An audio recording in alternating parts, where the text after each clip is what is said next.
Welcome to Creamer Media's Resources Watch, a weekly video roundup of the events and people making and shaping the news in the mining industry. This week, Richards Bay Minerals' 3 power packs will supply 80% of the power it consumes. Praise heaped on geological data transparency of Malawi and Nigeria at London Indaba. And new greater range breaking ground in South Africa.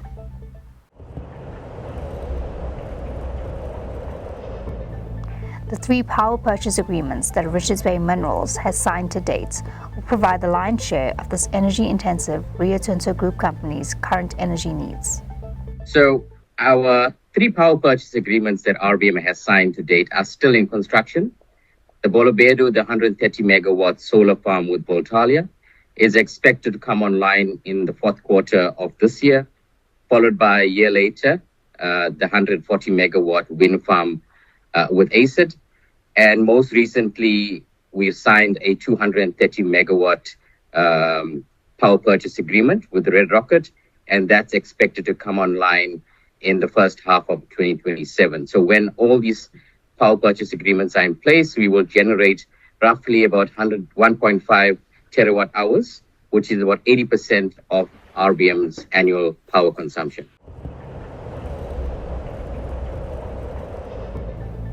There are only 2 countries in Africa that currently make the geological survey data open to the world, the London Indaba heard. There are only 2 countries in Africa that currently make their geological survey data open to the world. Malawi is the first, and I believe Nigeria is the second.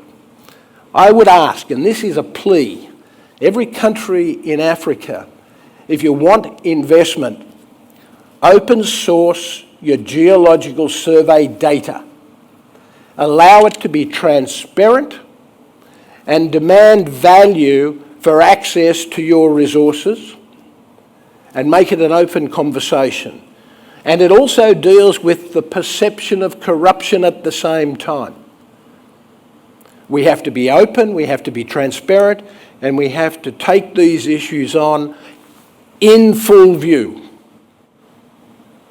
And when it's done, I have no doubt it'll be successful for all those concerned. And that was a conversation we had regarding the DRC and other nations who are considering making this big step. And it is a big step, and I encourage those that are there, and I congratulate Malawi and others, and I encourage the rest of the continent, and by the way, this is a plea across the globe, if you want transparency, if you want competitive tension in vying for capital to deliver on the resources we need to run the world, these are the sort of processes that we have to put in place, and we're starting to see it.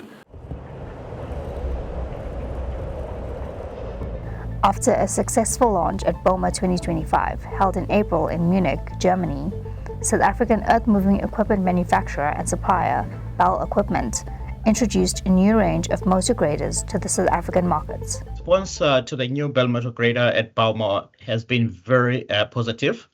There was a lot of interest from both local and international markets, with a significant number of inquiries coming through. So encouragingly, several of these inquiries have already been converted into firm orders, which is promising, indication of the market confidence in the product. So what has been very encouraging is the market's excitement to another premium grader option in the industry.